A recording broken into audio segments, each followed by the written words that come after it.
मी माझं भाग्य समजतो की देशाच्या एका उत्तुंग नेतृत्वाच्या पक्षाच्या अध्यक्षाची मला जबाबदारी मिळाली.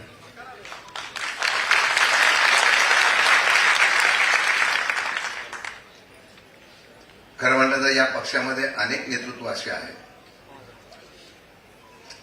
की या काळामध्ये महाराष्ट्रामध्ये सक्षमतेने नेतृत्व देऊन आदरणीय साहेबांचा पक्ष वाढीसाठी निश्चितपणाने सक्षमतेने पुढे जाऊ शकतात. सर्वजण एकत्र बसले, नावाची चर्चा झाली.